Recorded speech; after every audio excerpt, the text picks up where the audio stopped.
lack of offers, closed dealerships, and restrictions on public transport during the pandemic led to a skyrocketing car price bubble that is now about to collapse. Dealers see prices plummeting in the face of changing and rapidly evolving market conditions, rising interest rates, and recovering car production. Moreover, many buyers who purchase their vehicles at inflated prices are now underwater on their loans. Americans across the country, as you know, are feeling the pain at the pump. But many are also struggling to afford the vehicle at the end of it. Experts warn that the market bubble for used cars might explode in the coming months. Wholesale prices for used cars reportedly increased 44% in November 2021 compared to 1 year before. KPMG firm claims decades of data from prior years, quote, show nothing compared to this unprecedented spike. Creating a crisis that is worrying even Elon Musk and other big names in the industry because of its size and scope. With experts warning that financial turbulence is looming, vehicle prices are plummeting after almost 2.5 years of record highs as new supply begins to make its way into the market. From 2020 to 2022, wholesale used car prices, adjusted for seasonality, mileage, and age, soared by about 88%. Some cars have already lost 30% of their value since the peak of the bubble.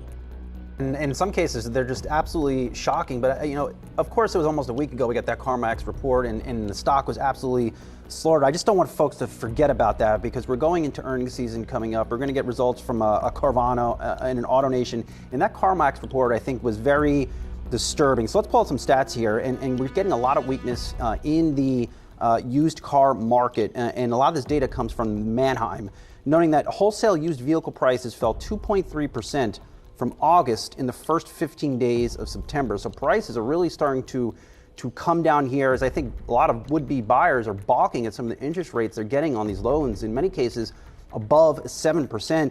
Price declines, according to the Manheim Index, the steepest in full-size and sports cars, some of the higher priced offerings here.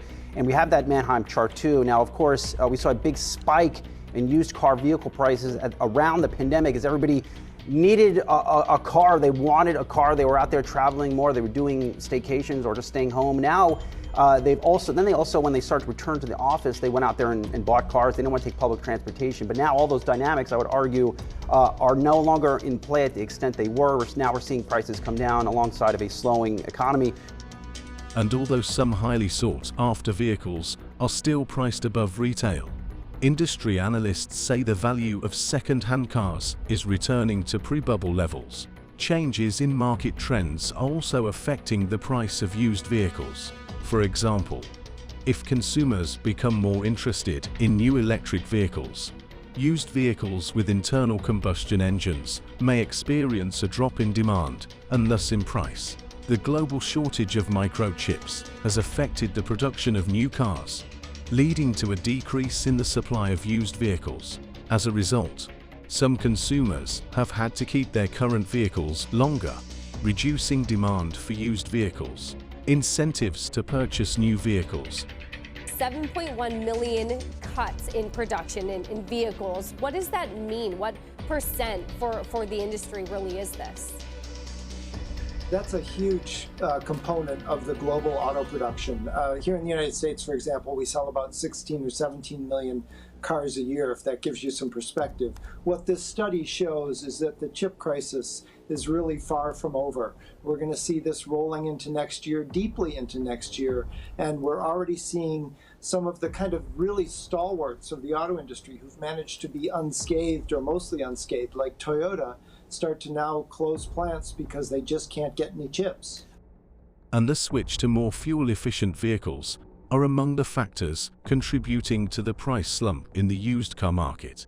Consequently, the fall in used car prices means that the vast majority of consumers who bought used cars in the last 2 years are now underwater, owing more to the banks for those cars than they are actually worth. All these factors can trigger another car crisis with disastrous consequences. For example, if a buyer cannot afford his loan, and bought his car at the peak of the bubble and wants to trade it in. Dealers will ask for thousands of dollars, euros, or pounds to cover the difference between the loan and the value of the car. But the consumer does not have that money on hand. It's a perfect storm. The dealer can't sell the car, the consumer can't buy it, and the lender can't finance it. In a new statement, the researchers noted additional downward pressure on used car prices from weaker domestic demand, as the combination of rising borrowing costs and high inflation. You may have noticed more older cars on the road as people hold on to their vehicles longer. Well, this is an effect of the pandemic, as the prices of used cars has gone up. As has the cost to maintain them, also increasing. Joshua Peguera looks into what's driving that spike. Advice from mechanics if you want your vehicle to last. Keeping up on your mileage, on your maintenance. Also, rotate your tires regularly. A lot of vehicles that just have a lot of abuse over time. A lot of neglected maintenance is pretty much a lot of what we're seeing. Erodes the ability of households and businesses to make big-ticket purchases, as used car prices will fall by a further 20 to 25% in 2023. And new car prices could fall by 5 to 10% in the coming months. This situation has been worrying some big names in the industry in recent weeks.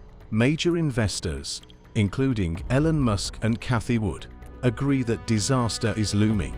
Large financial firms have been concerned about the impact of declining residual values on the trillion-dollar-plus auto loan market. No, the minutes were hyped because Jay Powell said February 1st that he would lay out a detailed plan for how the Fed would pause. And when we got there, we didn't really get a detailed plan, or whatever plan we got was before a monster payroll report and before an uptick in CPI, and it really doesn't apply anymore. And that's set the stage for what we've seen in the last 2 weeks, and that is a big rise of interest rates. 10-year yields up 50 basis points. The street is coming out now and saying that the Fed is going to raise rates not only in March and in May, but again in June and go to 5.5%. And that is becoming more and more the reality. And the minutes didn't do anything to stop that train that we're going beyond the 5.25% that the Fed was saying would be their terminal or end point just a few weeks ago. We are potentially going through the biggest financial crisis for car purchase so far in our contemporary history. Conditions are deteriorating alarmingly fast, so if you have an extra car that you don't particularly need, now is a good time to sell it while prices are high and falling. But if you are looking to buy a car, you should probably wait a little longer.